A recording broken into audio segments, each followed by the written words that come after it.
আসসালামু আলাইকুম। জাতীয় বিশ্ববিদ্যালয়ের অনলাইন ক্লাসে সবাইকে স্বাগত।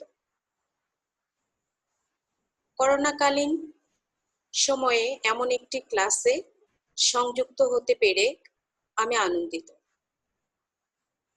সবাইকে স্বাস্থ্যবিধি মেনে চলার আহ্বান জানাচ্ছি। আমার বিষয় উদ্ভিদ বিজ্ঞান, অনার্স চতুর্থ বর্ষ, কোর্স কোড 243007। কোর্সের নাম জীববৈচিত্র্য ও বিবর্তন। এটি আমার 6 নাম্বার লেকচার। লেকচারের শিরোনাম বাংলাদেশের প্রেক্ষাপটে জীববৈচিত্র্য।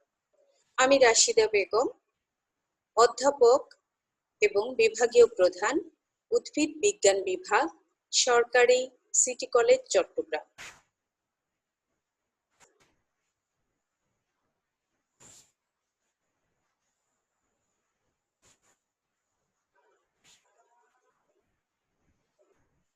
প্রিয় শিক্ষার্থীবৃন্দ, তোমাদেরকে আবারও শুভেচ্ছা জানাচ্ছি। আজকে আমি যে ক্লাসটি নেব, সেই ক্লাসের শুরুতেই আমি বাংলাদেশের ম্যাপটি দেখাচ্ছি। এটি দেখো,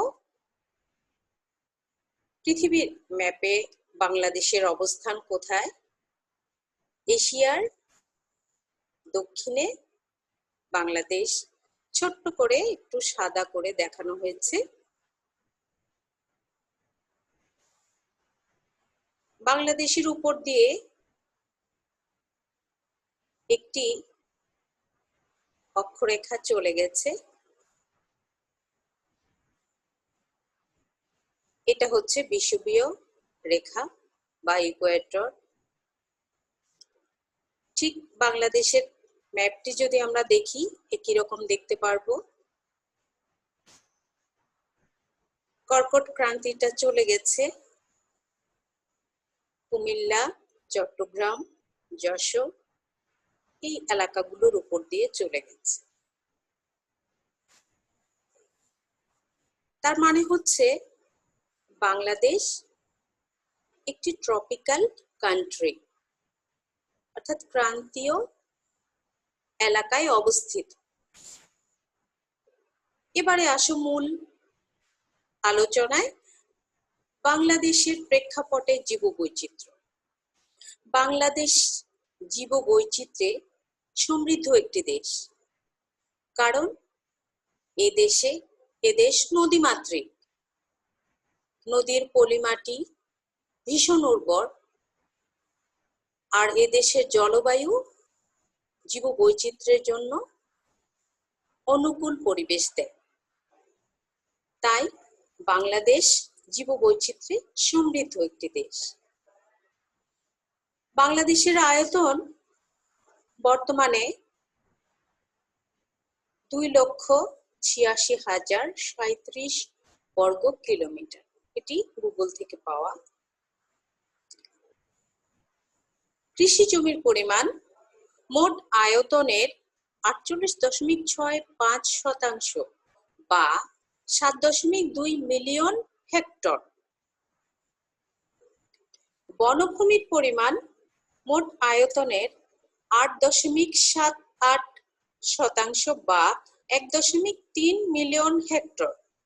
জলাভূমির পরিমাণ মোট আয়তনের 33.11% বা 4.9 মিলিয়ন হেক্টর। জনবসতি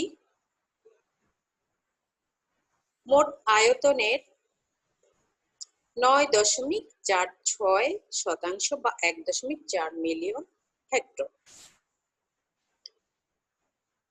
আমাদের যেটি আলোচনা করতে হবে সেটি হচ্ছে patterns of biodiversity in Bangladesh, অর্থাৎ বাংলাদেশে বায়োডাইভার্সিটির ধরন কেমন। আমরা জানি আমাদের দেশ ঘনবসতির দেশ, আমাদের দেশ উষ্ণমণ্ডলীয় দেশ। এখানে ছোট ছোট বাস্তুতন্ত্রে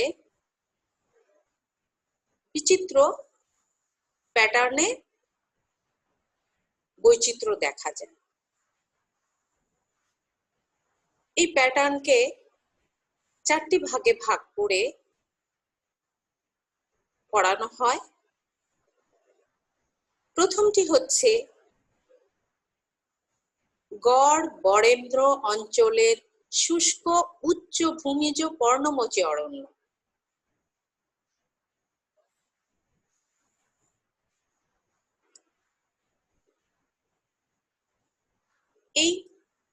এই অরণ্য পর্ণমোচী অরণ্যগুলো যে এলাকায় দেখা যায় সেখানে দেখো গাজীপুর, টাঙ্গাইল, ময়মনসিংহের গড় অঞ্চল এবং রাজশাহী, রংপুর, দিনাজপুরের বরেন্দ্র অঞ্চল।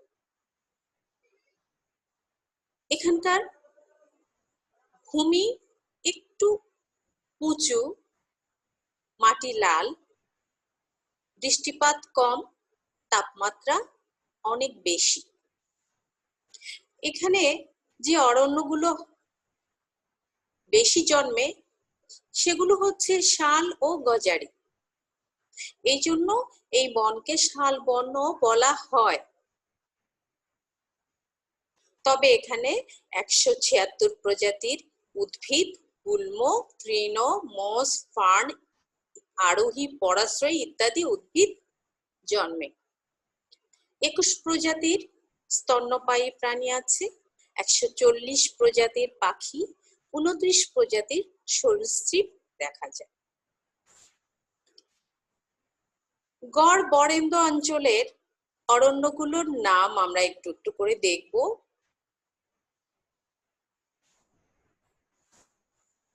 আজুলি, ডাইলেনিয়া পেন্টাগাইনা। বহেরা, টার্মিনালিয়া বেলিরিকা। কাইকা, এডিনা কর্ডিফলিয়া। চাম্বল, আর্টোকার্পাস চাপালাসা।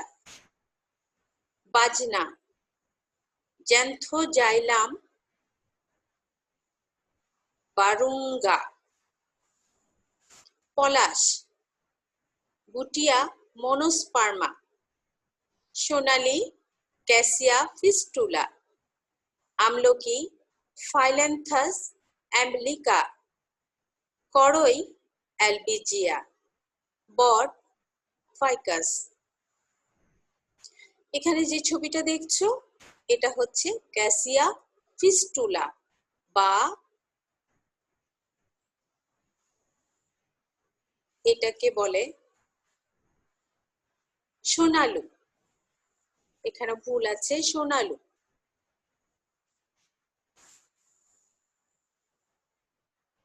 দ্বিতীয় সেটি হচ্ছে টিলা পাহাড়ি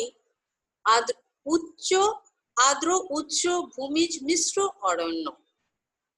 অর্থাৎ সেখানে ছোট ছোট টিলা থাকবে, বড় বড় পাহাড়ও থাকবে এবং এই উচ্চ ভূমিতে, উঁচু জায়গায় যেখানে বৃষ্টি পড়ে গড়িয়ে চলে যায়, এই অঞ্চলগুলিতে যে অরণ্যগুলো জন্মে সেটি।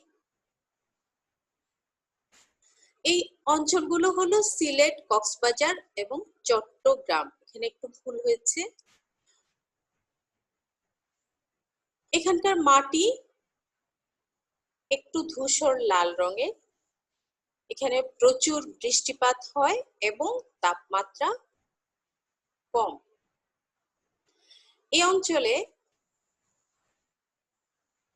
2259 প্রজাতির মিশ্র অরণ্য, অর্থাৎ এই অরণ্যে এত প্রজাতির উদ্ভিদ আছে।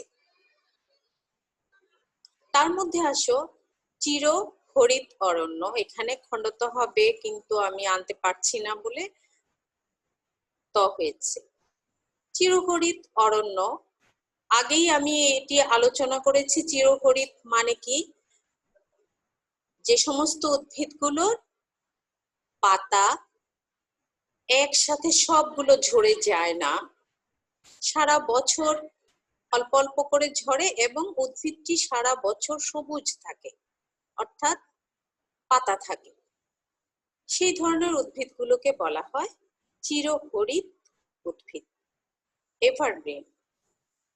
সেরকম উদ্ভিদ গর্জন, ডিপটেরোকার্পাস স্পিসিস, জাম, সিজিজিয়াম স্পিসিস, চন্ডাল, টেট্রামেলেস নুডিফ্লোরা, সিভিট, সুইন্টনিয়া ফ্লোরিবান্ডা, এটা হবে বান্দরভোলা, ডুবাঙ্গা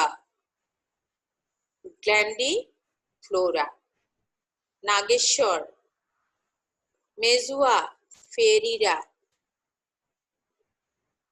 কামদেব, ক্যালোফাইলাম পলিঅ্যান্থাস। এখানে যে ছবিটা দেখছো এটা কামদেবের ছবি।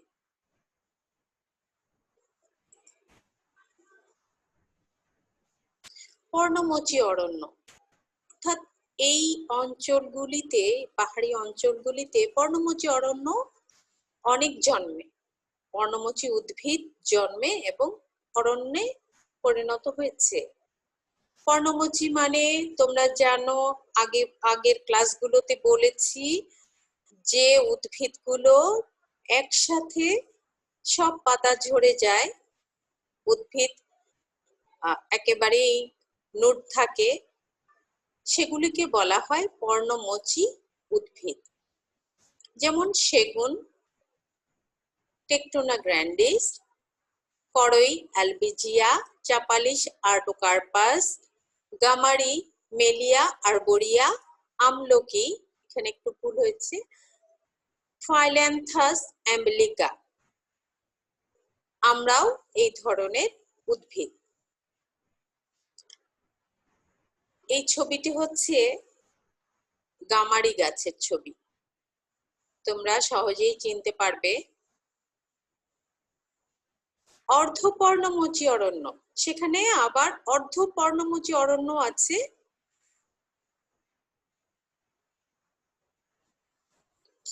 যেখানে মূলি বাঁশ, বিভিন্ন ধরনের বাঁশ উৎপন্ন হয়, যেমন মূলি বাঁশ, মেলোক্যানা, ব্যাম্বোজয়েডিস, মিতেঙ্গা, ব্যাম্বোজা টুলডা, দালু বাঁশ, সাধারণ বাঁশ, হায়না বেত, সুন্দ্রি বেত, সাঁচি বেত, গল্লা বেত ইত্যাদি।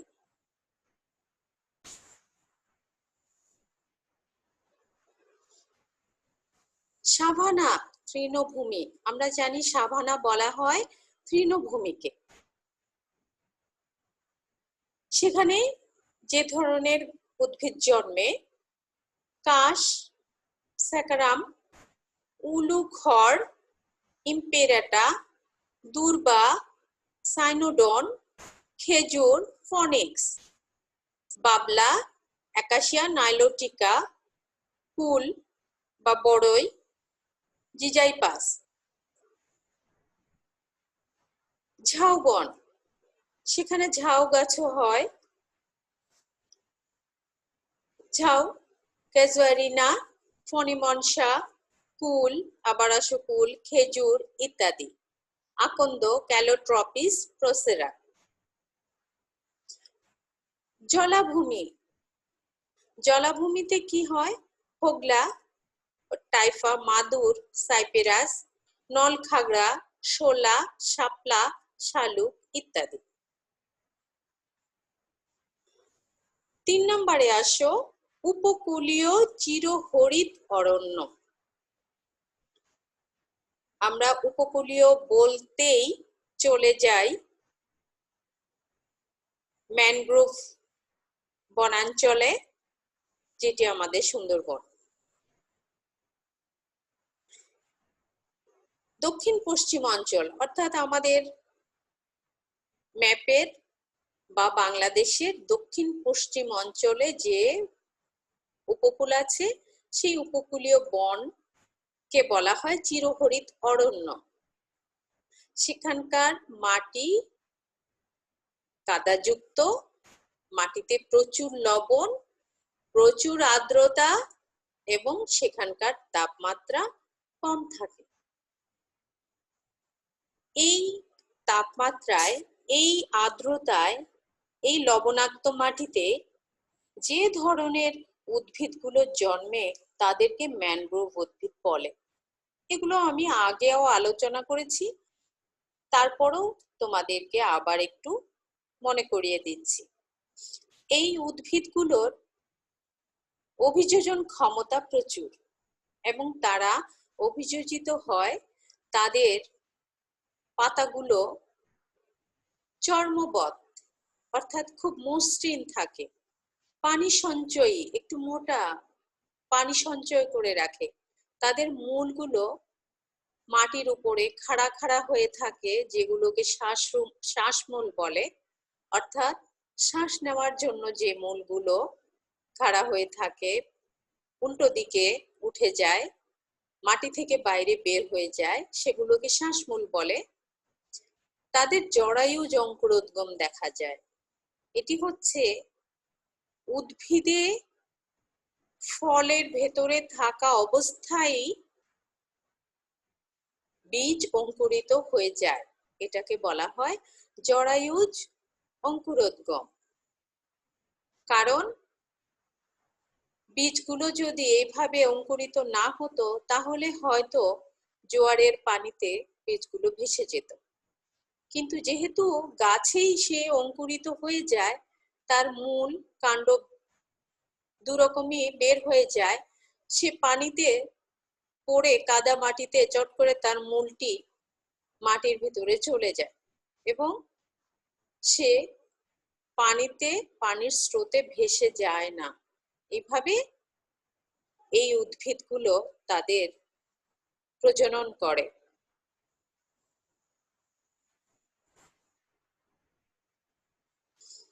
আমরা যে সুন্দরবন নিয়ে কথা বলছি, সেখানকার বৃষ্টিপাত, গড় বৃষ্টিপাত 1651 থেকে 1678 মিলিমিটার, গড় তাপমাত্রা 13.9 থেকে 34.4 ডিগ্রি সেলসিয়াস, 334টি প্রজাতির সপুষ্পক, এটা ভুল আছে বানানটা, সপুষ্পক উদ্ভিদ ও ফার্ন জাতীয় উদ্ভিদ পাওয়া যায়। পরে আরো 66টি প্রজাতির বৃক্ষ ও গুল্ম পাওয়া গেছে। এই অঞ্চলটিকে 5টি অঞ্চলে ভাগ করা হয়েছে। এক নম্বর হলো ক, অলবণাক্ত সুন্দরবন, অর্থাৎ এটা ফ্রেশ ওয়াটার জোনও বলা হয়, অর্থাৎ এখানকার পানিতে লবণ নেই। গেওয়া, কেওড়া, কাঁকড়া, বাইন, পশুর, টাইগার ফার্ন ও কাকলতা ইত্যাদি উদ্ভিদ এখানে বেশি জন্মে। খ, স্বল্প লবণযুক্ত সুন্দরবন, যেখানে পানির লবণের মাত্রা একটু কম। মধ্য দক্ষিণ এলাকা, এখানে সুন্দরী, কেওড়া, পশুর, গর্জন, ধুন্দল ইত্যাদি উদ্ভিদ বেশি জন্মে। লবণাক্ত সুন্দরবন, যেখানে প্রচুর পানিতে প্রচুর লবণ থাকে, মাটিতে প্রচুর লবণ থাকে। সাতক্ষীরা ও খুলনা রেঞ্জের পশ্চিমাংশ, এই অঞ্চলে গেওয়া, গড়ান, খাটো সুন্দরী, ধুন্দল, কাঁকড়া, পশুর ইত্যাদি উদ্ভিদ বেশি জন্মে।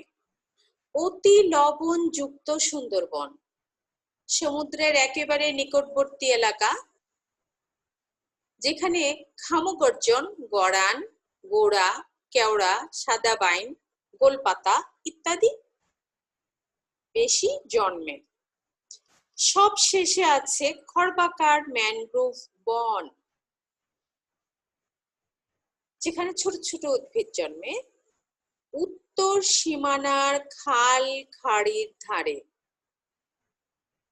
অর্থাৎ বসত বাড়ি সেই এলাকাগুলোতে আছে, সেই জায়গাগুলোতে হাড়গোজা, গোলপাতা, হোগলা, সহভোলা, হাতাল ইত্যাদি উদ্ভিদ প্রচুর পরিমাণে জন্মে। এই হচ্ছে আমাদের সুন্দরবনের প্যাটার্ন। তোমাদের দেখার জন্য, যারা সুন্দরবনে যাওনি তাদের দেখার সুবিধার্থে আমি দুটো ছবি দিয়েছি। এটা হচ্ছে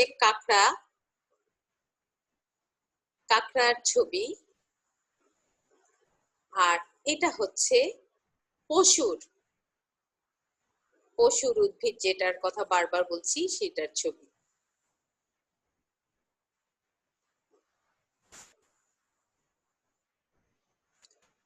চার নম্বর হচ্ছে জিএমবি বেসিনের সমভূমিজ উদ্ভিজ্জ। জিএমবি হচ্ছে গঙ্গা, মেঘনা, ব্রহ্মপুত্র,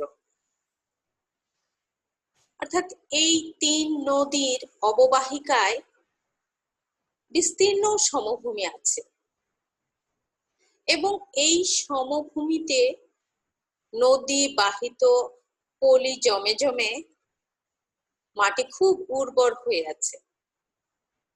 এই উর্বর মাটিতে ব্যাপক কৃষিকাজ হয় এবং বনায়ন হয়েছে, এবং সেখানে একটি মিশ্র অরণ্য গড়ে উঠেছে। এই মিশ্র অরণ্যে কি কি আছে দেখো, আম, জাম, কাঁঠাল, লিচু, সুপারি, নারিকেল, তাল, গাব, পেয়ারা, শিশু, শিমুল, মেহগনি ইত্যাদি উদ্ভিদ। তালের বৈজ্ঞানিক নাম বোরাসাস ফ্ল্যাভিলিফার, গাবের ডায়োস্পাইরোস পেরিগ্রিনা, পেয়ারা সিডিয়াম গুয়াজাভা, শিশু ডালবার্জিয়া সিসো, শিমুল বোম্বেক্সেবা, মেহগনি সুইটেনিয়া মেহগনি।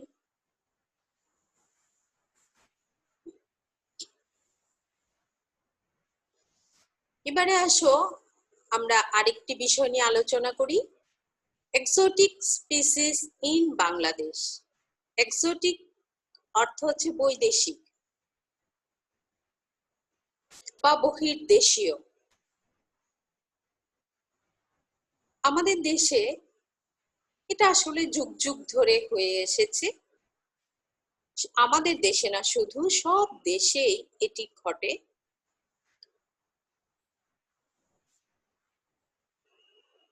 বিদেশি শাসক কর্তৃক অথবা প্রাকৃতিকভাবে অথবা শখের বশে মানুষ এক দেশ থেকে উদ্ভিদ আরেক দেশে নিয়ে আসে, অথবা প্রাকৃতিকভাবে উদ্ভিদ এক দেশ থেকে আরেক দেশে চলে আসে।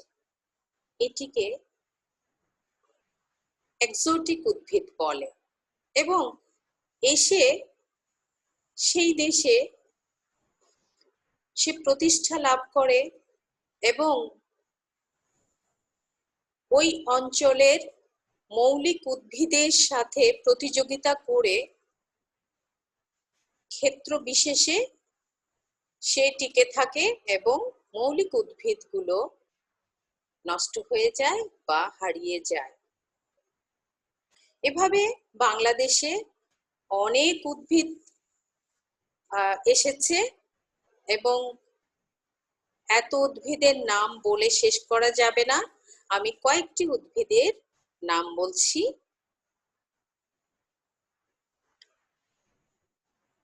সেগুন, টেকটোনা গ্র্যান্ডিস, এটি আসছে মালয় থেকে এবং বর্তমানে চট্টগ্রামের তার নিবাস। ইউক্যালিপটাস অস্ট্রেলিয়া থেকে এসেছে, বাংলাদেশে সর্বত্র আছে। আকাশমণি অ্যাকাশিয়া মনিলিফর্মিস অস্ট্রেলিয়া থেকে এসেছে, বাংলাদেশে সর্বত্র আছে। রেইন ট্রি অ্যালবিজিয়া সামান মেক্সিকো ব্রাজিল থেকে এসেছে, বাংলাদেশে সর্বত্র দেখা যায়। ইলিপিলিপ লিউকেনা লিউকোসেফালা ফিলিপাইন থেকে এসেছে, বাংলাদেশের পথে পাশে দেখা যায়। মেহগনি সুইটেনিয়া মেহগনি আগে বলেছি মধ্য আমেরিকা থেকে এসেছে, বাংলাদেশের পথ পাশে দেখা যায়। অর্জুন এটিও দক্ষিণ ভারত থেকে এসেছে এবং বাংলাদেশের পথ পাশে দেখা যায়। কয়েকটি এক্সোটিক প্ল্যান্টের ছবি, এগুলো আমরা আমাদের নিজেদের বাড়িতে শখ করে লাগাই অথবা ফল হিসাবে ফলজ উদ্ভিদ, কাঠের উদ্ভিদ হিসাবে লাগাই। সেগুলো দেখো, এগুলো সবকটি এক্সোটিক প্ল্যান্ট, অর্থাৎ এরা বাইরে থেকে বিদেশ থেকে এসে আমাদের দেশে প্রতিষ্ঠিত হয়েছে। তার মধ্যে পেঁপে, আম, কামরাঙ্গা, আনারস, সফেদা, লিচু এগুলোও আছে।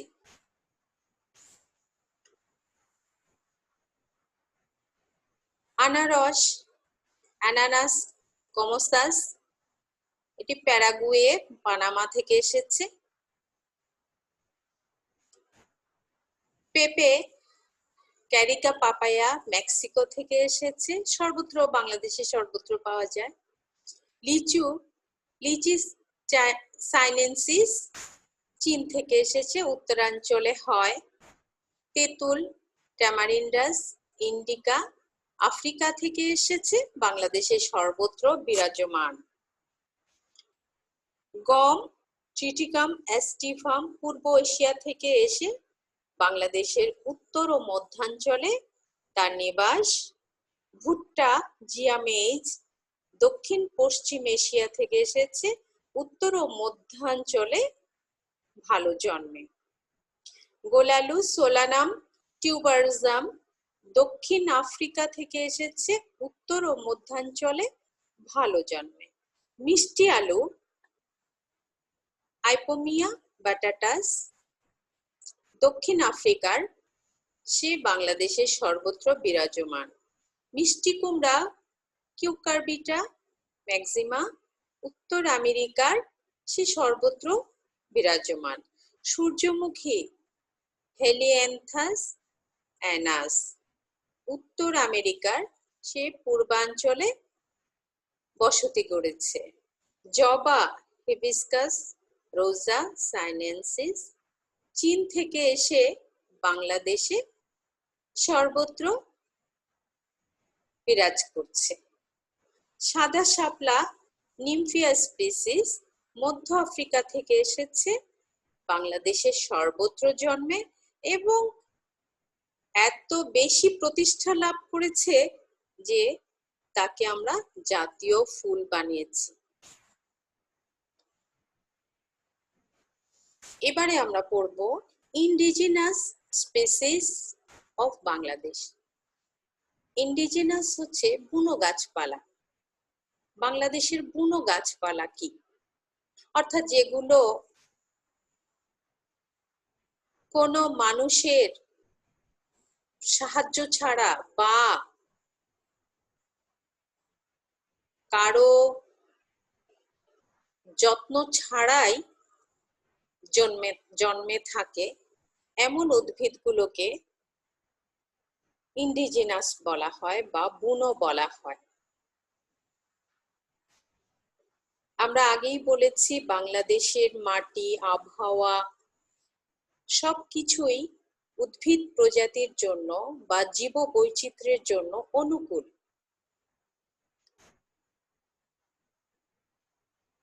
তাই এখানে প্রচুর পরিমাণে বুনো গাছপালা জন্মে থাকে। বুনো গাছপালাকে দুই ভাগে বিভক্ত করা যায়। একটি হচ্ছে সাধারণ প্রজাতি বা কমন স্পিসিস, আরেকটি হচ্ছে বিরল প্রজাতি বা রেয়ার স্পিসিস। সাধারণ প্রজাতি বা কমন স্পিসিস যেগুলো খুব সাধারণ, অর্থাৎ যেখানে সেখানে পাওয়া যায় এবং তার বিস্তার, তার গঠন ইত্যাদি মূল্যায়ন করে দেখা যায় টোটাল প্রজাতির 20%-এর বেশি, তাহলে সেগুলোকে বলা হবে সাধারণ প্রজাতি। বিরল প্রজাতি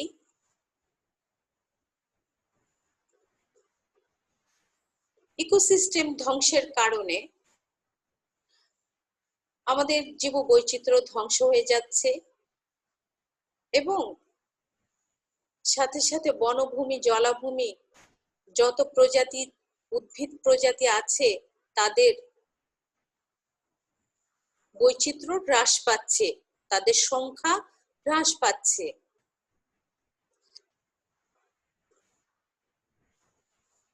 সংগৃহীত নমুনাতে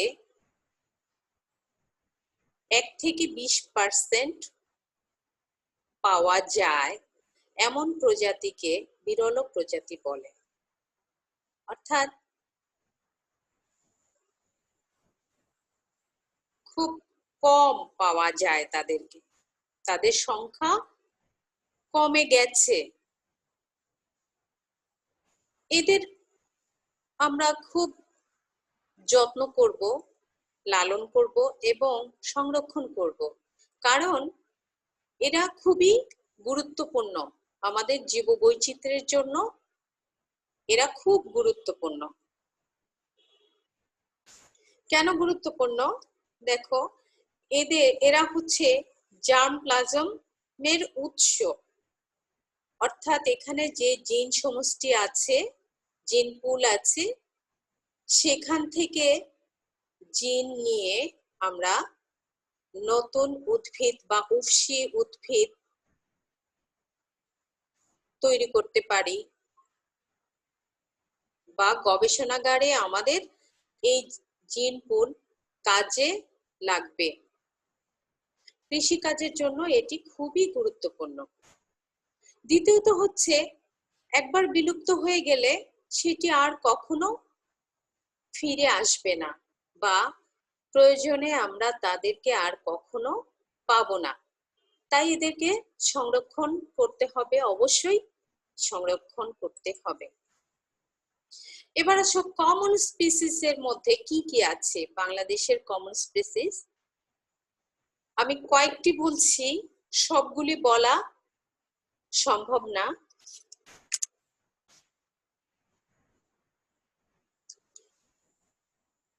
কারণ এদের সংখ্যা, প্রজাতির সংখ্যা অনেক বেশি। বনমরিচ, ভাট, বতুয়া শাক, আকন্দ, ধুতুরা, বনতামাক।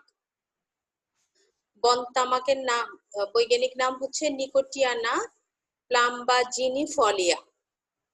হাতিসুর, গোটা বেগুন, বন বেগুন, পানিমরিচ, ভৃঙ্গরাজ, শিয়ালকাটা, আমরুল,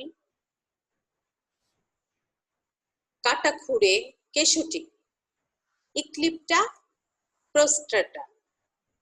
সাদা নোটে কলকাসুন্দা, স্বর্ণলতা, কাসকিউটা রিফ্লেক্সা। এখানে একটু ফাঁক হবে। তুলসী, মুক্তাঝুরি, লজ্জাবতী, হুড়হুড়ে, শ্বেতদ্রোণ, লিউকাস অ্যাসপারা, চোরাকাটা, দুর্বাঘাস, সাইনোডন, ড্যাকটাইলন। এখানে একটু ফাঁক হবে। তেলাকুচা, কেয়া, হোগলা, কচু, কচুরি পানা ইত্যাদি। Orchid, dendrobium species, vanda roxburghii, vanilla, এগুলো। ফার্নের মধ্যে আছে পলিপোডিয়াম, নেফ্রোটেরিস, নেফ্রোডিয়াম, টেরিস, এডিয়েন্টাম, অ্যালসোফাইলা, ক্লোয়াকা অর্থাৎ বৃক্ষ ফার্ন, অ্যাক্রোস্টিকাম, অরিয়াম, টাইগার ফার্ন, এগুলো। এটি ডেনড্রোবিয়ামের ছবি, এটি ভ্যান্ডা, এটি vanilla.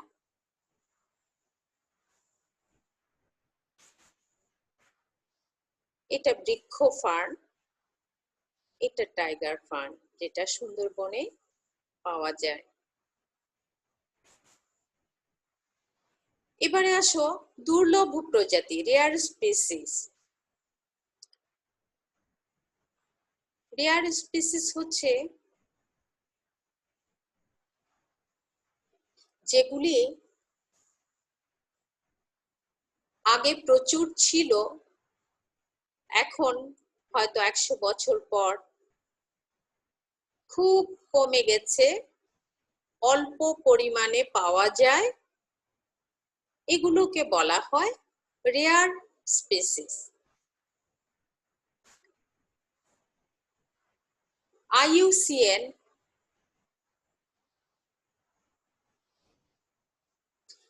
International union for conservation of nature বিশ্বের বিরল প্রজাতিগুলোকে সংগ্রহ, শনাক্ত, সংরক্ষণ ও সংখ্যা বৃদ্ধির ব্যবস্থা করে থাকে অথবা সুপারিশ করে থাকে।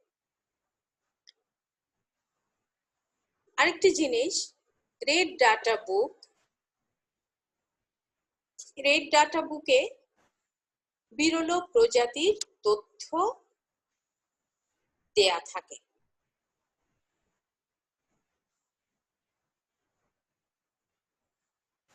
এনসাইক্লোপিডিয়া অফ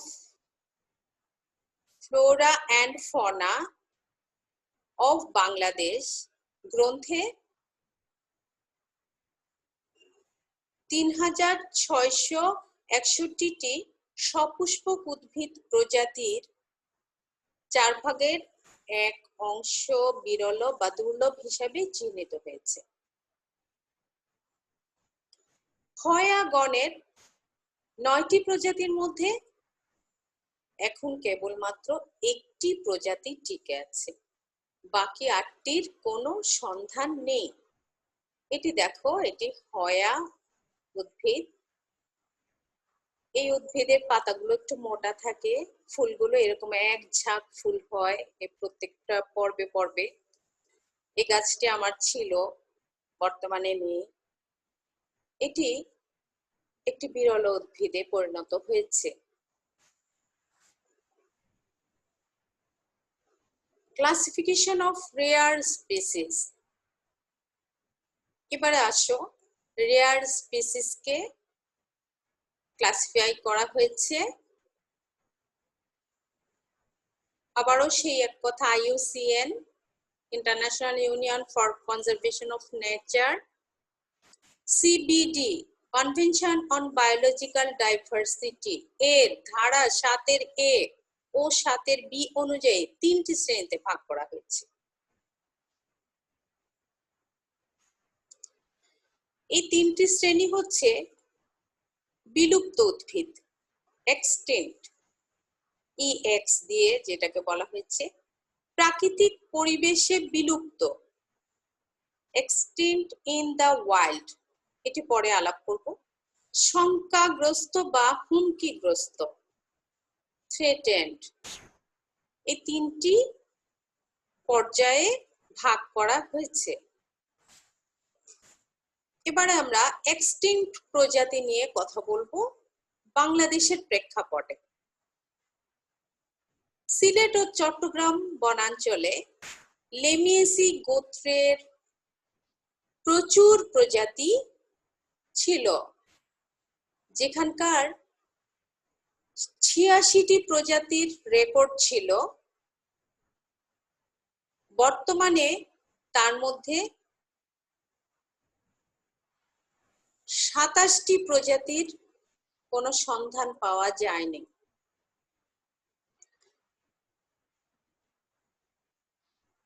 এরকম অনেক উদ্ভিদ বিলুপ্ত হয়ে গেছে। এখানে আমি কিছু উদ্ভিদ নেট থেকে নিয়েছি। বলা হচ্ছে individually about 50% species are found to be threatened in the family Vitaceae, while in the Apocynaceae it is about 31%. অর্থাৎ ভিটেসি পরিবারের 50% উদ্ভিদ থ্রেটেন্ড এবং অ্যাপোসাইনাসির 31% উদ্ভিদ threatened, সংখ্যাগ্রস্ত, হুমকিগ্রস্ত। Extinction rate is found much higher, 21% in the Vitaceae than that of the Apocynaceae. আর Apocynaceae-তে 4%. In Vitaceae, 6 species are found extinct. 6টা প্রজাতি বিলুপ্ত হয়ে গেছে। These are Ampelopsis rubifolia, Cissus verticilliata, Cissus vitiginea,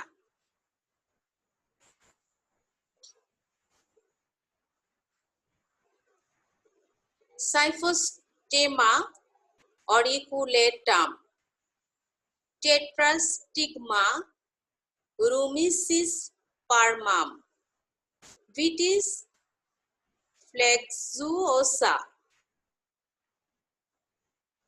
On the other hand, only 2 apocynates were found extinct, and these are Ponymorpha verrucosa, Ursulamicrantha. 32 প্রজাতির orchid বিলুপ্ত হয়েছে। তার মধ্যে একটি হচ্ছে থিওকস্টেল আলাটা। এটা এই অর্কিডের ছবি, এটি বিলুপ্ত হয়ে গেছে।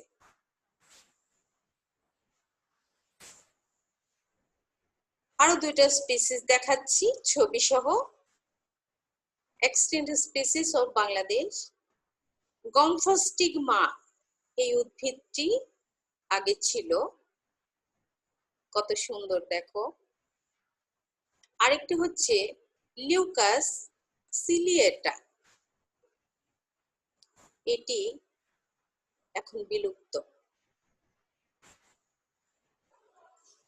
এক্সটিংক্ট জু, আমি খুব বেশি জুয়ের নাম দেইনি।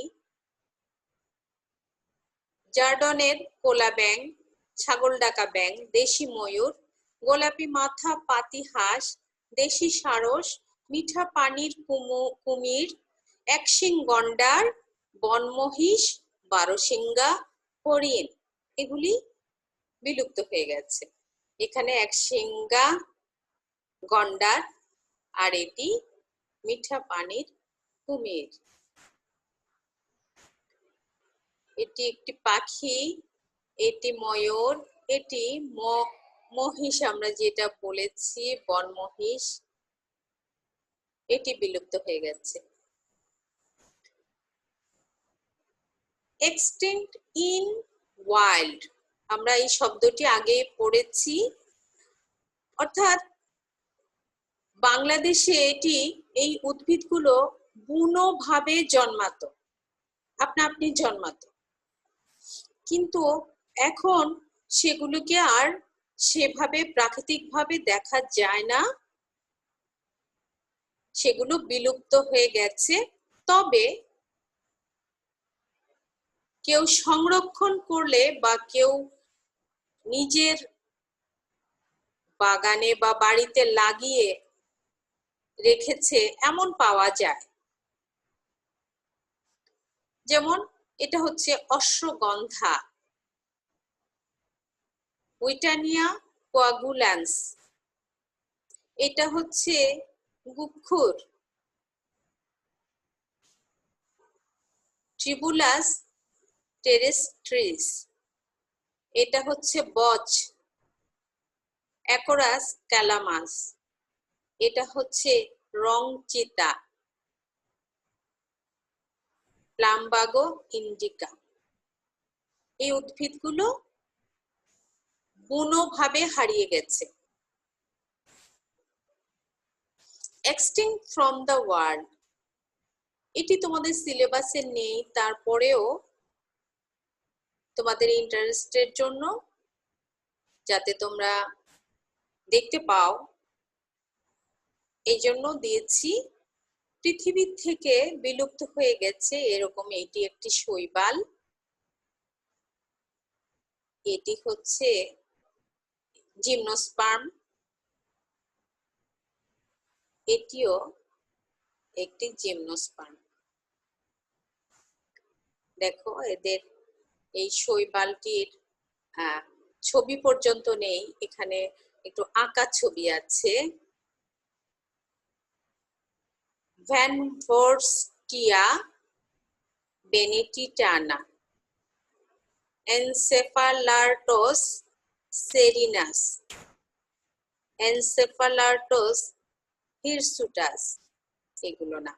আর এখানে কয়েকটি উদ্ভিদের নাম আছে, এগুলো হচ্ছে পৃথিবী থেকে বিদায় নিয়েছে। গ্যালাক্সাউরা বারবাটা,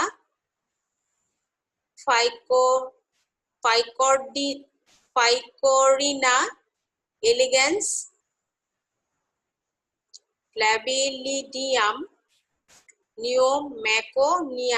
নিয়া, এডিয়েন্টাম লিয়ানজিয়ানিনসি, ব্লোটিয়েলা কোরিয়েসি, টিনিটিস পেলাটাঙ্গানা, ডিপ্লাজিয়াম উলুগুরিনসি, সাইকাস ফুগাস। এই উদ্ভিদগুলো আমাদের খুবই অপরিচিত এবং এগুলি পৃথিবী থেকে বিলুপ্ত হয়ে গেছে। আজকের মতো এখানে শেষ করছি। শেষ করার আগে তোমাদেরকে একটু পরামর্শ দিব, তোমরা যে বইগুলো পড়বে, বিশেষ করে বাংলা বইগুলোর ভেতরে যে বৈজ্ঞানিক নামগুলো আছে অধিকাংশ বানান ভুল আছে, হয়তো এটি প্রিন্টিং মিস্টেক অথবা সচেতন ভাবে হয়তো এটি হয়নি। তো আমি বলবো তোমরা একটু নেটে সার্চ দিয়ে বৈজ্ঞানিক নামগুলো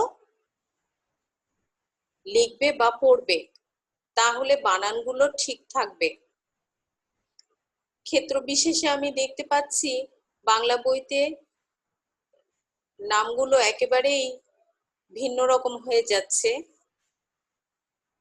আমি তোমাদের সবাইকে আবারও অনেক অনেক শুভেচ্ছা জানিয়ে শেষ করছি। আল্লাহ হাফেজ।